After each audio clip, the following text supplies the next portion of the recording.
Indis Malta qed tinvesti aktar minn €2 miljun fi proġetti soċjali fil-Mellieħa, f'Ħal-Qormi, f'Ħal-Safi, fis-Siġġiewi, f'Ħaddingli u fix-Xewkija Għawdex. Wieħed minn dawn il-proġetti huwa spazju miftuħ fiż-żona ta' Pjazza Federico Mempil f'Ħal-Qormi li se tkun rinnovata b'investiment ta' aktar minn €1,000,000.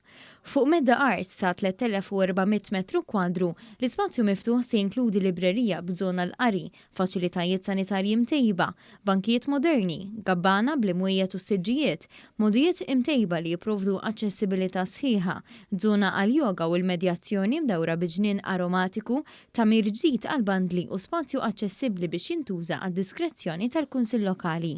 Se jinżeraw ukoll ta' siġar u pjanti indiġeni, sistema ta' irrigazzjoni u anki kameras tas-sigurtà. Dan il-proġett se jsir b'kollaborazzjoni mal-Fondazzjoni Maltija l-Ġid tas-Soċjetà u l-President Emeritu Mary Louise Colleiro Prekas qarret li l-ġnien jirrifletti x-xewqat ta' tfal stess. L-iżvilupp li se jiġri dal-post ġej mill-aspirazzjoni ta' tfal fi proċess ta' parteċipazzjoni li l-Malta Foundation for the Wellbeing of Society kienet qed tagħmel ma' tfal riema kemm it-tfal tal-naħa ta' San Ġorġ kif ukoll naħa ta' San Bastjan. Il-Ministru Silvio Xkembri qal li dan il-proġett li x-xogħlijiet fuqu jibdew fis-sajf li ġej jassigura li l-ispazju miftuħ jitgawda minn kulħadd. Meta nidejna l-investiment ta' infrastruttura industrijali ġewwa pajjiżna ta' €470 miljun rajna li niddedikaw parti minnhom sabiex nagħtu lura xi ħaġa lura lis-soċjetà.